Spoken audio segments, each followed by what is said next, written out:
नमस्कार, मैं मोहम्मद इमरान। सस्पेंस बरकरार है और उम्मीदवारों की नींद हराम है।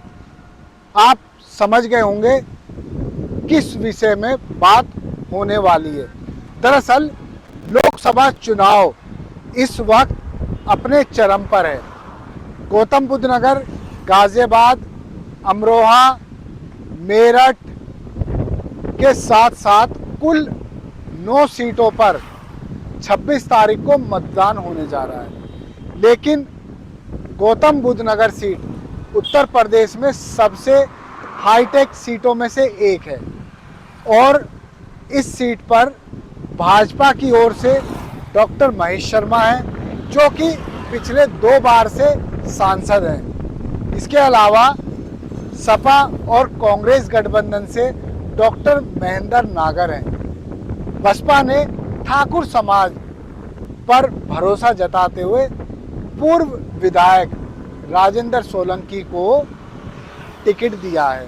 मुकाबला त्रिकोणीय है, लेकिन उससे पहले ये समझने की ज़रूरत है आखिर गौतम बुद्ध नगर में जनता का क्या मूड है। दरअसल जय हिंद जनाब ने काफ़ी लोगों से बातचीत की। उसके बाद पता चला कि इस बार ऐसा नहीं कि भाजपा सीधे अपना जीत का दावा कर दे। सबसे बड़ा कारण है, आप देख रहे होंगे कितनी बड़ी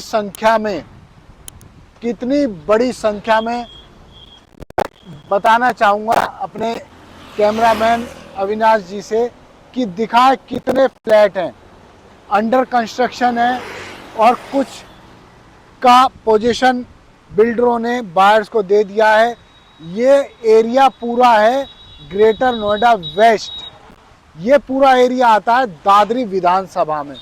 लेकिन उस तरफ में यदि कहूँगा, सामने आप देखिए, इधर भी देखिए, ये पूरा एरिया आता है नोएडा में, फ्लैट ही फ्लैट हैं। ऐसे में माना जा रहा है यदि फ्लैट में रहने वाले लोग मतदान के लिए मतदान के दिन बाहर नहीं निकले तो भाजपा के लिए बहुत मुश्किल होने वाली है। एक मुद्दा और चल रहा है, बिल्डर और बायर्स की समस्या। बिल्डर बायर्स की समस्या ये है कि बायर्स की रजिस्ट्री नहीं हो पा रही। विधानसभा चुनाव में जैसे ही यूपी में योगी आदित्यनाथ सरकार बनी, बायर्स को कहा गया कि जल्द से जल्द समाधान हो जाएगा। मंत्रियों की कमेटी बनाई, ब्यूरोक्रेट्स की कमेटी बनाई, लेकिन अभी भी लाखों बायर्स हैं जिनको उनके फ्लैटों का मालिकाना हक अब तक नहीं मिल पाया है।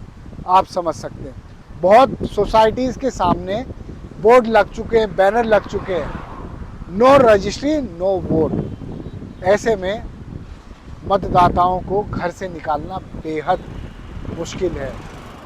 इस सब के बीच युवा एनबीटी की तरफ से एक सर्वे किया गया है। इस सर्वे में एनबीटी ने अलग अलग तबके से और युवाओं से बातचीत की है। एनबीटी का दावा है कि एक ऐसा बड़ा परसेंटेज है युवाओं का जो कह रहा है रोजगार नहीं, हमें रोजगार चाहिए। नोएडा, ग्रेटर नोएडा को एम्प्लॉयमेंट सिटी भी कहा जा सकता है। यहाँ भारी मतलब अरबों रुपए का निवेश भी हो रहा है। बहुत मुद्दे हैं, लेकिन आप देखिए जब इन सब फ्लैटों में लोग आ जाएंगे, पानी की व्यवस्था, बिजली की व्यवस्था, सड़क की व्यवस्था कैसे होगी? यदि आपका जनप्रतिनिधि जागरूक होगा, एक्टिव होगा, तो वो समय समय पर मांग उठाएगा और आपकी डिमांड के अनुसार, इन मांगों के अनुसार वो सरकार से, प्राधिकरण से और प्रशासन से हर व्यवस्था करा सकता है। लेकिन अभी तक केवल यही कहा जाता है कि जो पिछली बार से 2 बार से सांसद हैं डॉक्टर महेश शर्मा, वो लोगों की समस्याओं का निदान तो कराते हैं, लेकिन पर्सनल तौर पर। पब्लिकली क्या क्या होना है, हालांकि दावा उनका यह है कि जेवर एयरपोर्ट उन्हीं की मेहनत का नतीजा है जो बनकर तैयार है, इससे क्षेत्र का विकास हुआ है। मैं आपको बताऊं, सपा और कांग्रेस गठबंधन उम्मीदवार डॉक्टर महेंद्र नागर के एजेंडे में रोजगार और फ्लैट रजिस्ट्री का मुद्दा है। इस सब के बीच जो एक सबसे बड़ा चौंकाने वाला मामला है वो है स्कूल फीस। स्कूल फीस इस कदर बढ़ गई है कि बच्चों को पढ़ाना बेहद मुश्किल हो गया। स्कूल प्रबंधन, मैनेजमेंट अपने मन माफ़ी स्कूल की फ़ीस बढ़ा रहे हैं। स्कूल की फ़ीस आप सोचिए, मिडिल क्लास व्यक्ति 3 महीने की 40 से 50 हज़ार रुपये एक ठीक ठाक स्कूल की फ़ीस है, और अचानक से ये स्कूल फ़ीस बढ़ा भी देते हैं। कोरोना काल में ये मुद्दा बेहद उठा था, लेकिन अब एक बार फिर से किसी भी प्रत्याशी के मैनिफेस्टो में या एजेंडे में स्कूल फीस नहीं है। आपकी जेब कट रही है। फ्लैटों में रहने वाले लोग, सवाल यही है, क्या ये मतदान के लिए निकलेंगे? क्योंकि सबसे ज़्यादा वोटर दादरी विधानसभा में बढ़ा, करीब 1.5 लाख वोटर के बढ़ने का मतलब ये है, इन फ्लैटों में आने वाले लोगों ने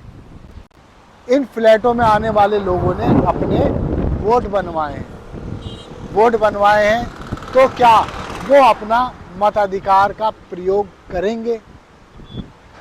उसके साथ ही नोएडा आता दूसरे नंबर पर, जहां मतदाताओं की संख्या बढ़ी है, लेकिन करीब 40 से 50% मतदाता युवा हैं। युवाओं की सोच है। अब आप समझ जाइए युवा की क्या सोच होती है। उसको रोजगार मिले, अच्छे अच्छे अवसर मिले, तो तभी वो किसी को वोट करेगा। लगातार NGO, अलग अलग संस्थाएं, अलग अलग कंपनी वाले, सामाजिक लोग मतदाताओं को उनके घरों से बूथ तक लाने की कोशिश कर रहे हैं।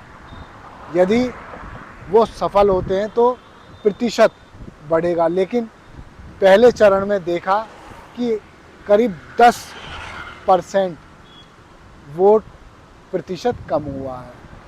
इसका मतलब कुछ भी हो सकता है। कोई कहता है कि ये भाजपा के फेवर में, तो कोई कह सकता है कि ये इंडिया गठबंधन की हवा के चलते लोग, भाजपा वाले वोट करने नहीं निकल रहे। लेकिन भाजपा कहती है कि इंडिया गठबंधन से लोग कोई सेटिस्फाई नहीं है, इसलिए वो वोट करने नहीं निकल रहे। हमारा वोटर हमें वोट दे रहा है। खैर, ये सब पता चलेगा 4 जून को, लेकिन गौतम बुद्ध नगर में सस्पेंस बरकरार है। उम्मीदवारों की नींद हराम है। धन्यवाद। देखते रहिए जय हिंद जनाब। चैनल को लाइक और सब्सक्राइब करना ना भूलें। जय हिंद।